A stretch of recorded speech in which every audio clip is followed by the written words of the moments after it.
नमस्कार, मैं हूं शिशिर और आप देख रहे हैं खबर हिंदुस्तान। तो चलिए नजर डालते हैं अब तक की खास खबरों पर। पांचवें चरण में बीएसपी ने आजमाया सोशल इंजीनियरिंग का फार्मूला, ब्राह्मणों पर खेला दांव।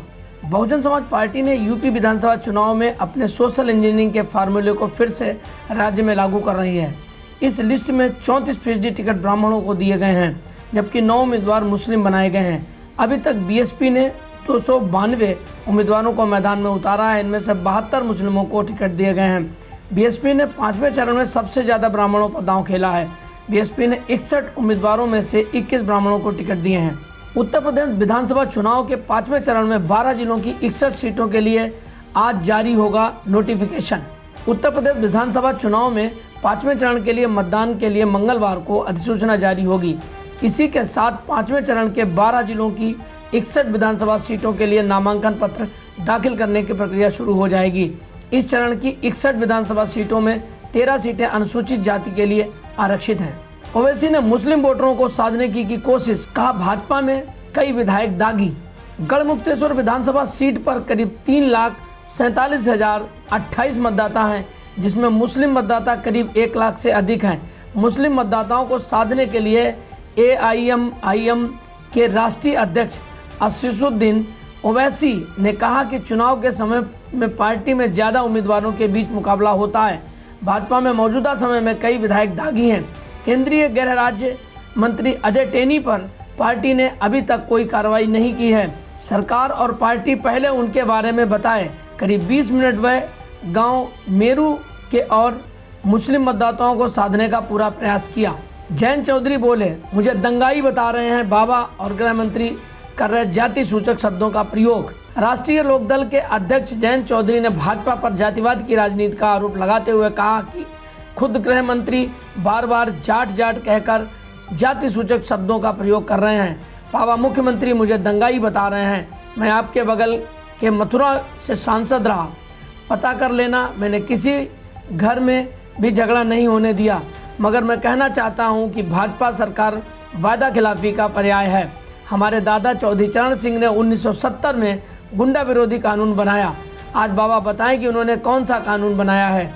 मेरठ में बोले, महंगाई पर कोई बात नहीं, सिर्फ धर्म के नाम पर चुनाव लड़ रही है भाजपा। गुजरात में कांग्रेस के कार्यकारी प्रदेश अध्यक्ष एवं स्टार प्रचारक हार्दिक पटेल ने कहा कि भाजपा सिर्फ धर्म के नाम पर चुनाव लड़ रही है। योगी सरकार ने जनता की जेब खाली कर दी है, लेकिन महंगाई तभी कम होगी जब भाजपा चुनाव हारेगी।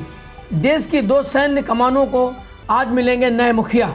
देश में भले ही अगले चीफ ऑफ डिफेंस स्टाफ की नियुक्ति नहीं हुई हो, लेकिन आज देश की 2 अहम उत्तरी और पूर्वी सैन्य कमानों को नया मुखिया मिलने जा रहा है। सरकार आज पूर्वी सेना commander lieutenant general Manoj Pande का सेना के अगले उप प्रमुख के रूप में नियुक्त करेगी।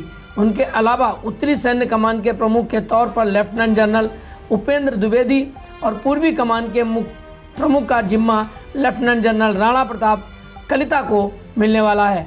कंगना ने कनाडा के पीएम जस्टिन ट्रूडो पर कसा तंज, बोली कर्म का फल भुगतना पड़ता है। बॉलीवुड एक्ट्रेस कंगना रनौत ने कनाडा के ट्रक ड्राइवरों द्वारा वैक्सीन जनादेश, मास्क और लॉकडाउन का विरोध करने वाली खबर पर अपनी प्रतिक्रिया दी है।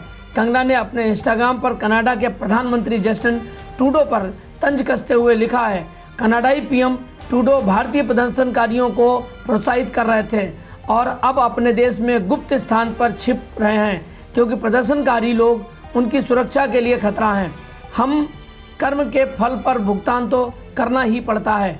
जम्मू कश्मीर में कल से बर्फबारी के आसार। फरवरी के शुरू में मौसम फिर करवट बदलेगा।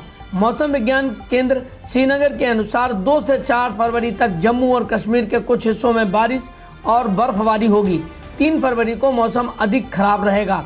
खराब मौसम की सूरत में जम्मू श्रीनगर राष्ट्रीय राजमार्ग प्रभावित हो सकता है। इस बीच सोमवार को प्रदेश के कई जिलों में हल्की धूप के साथ बादल छाए रहे। मौसम खुलने से दिन का तापमान सामान्य से 2 से 4 डिग्री ऊपर चला गया है।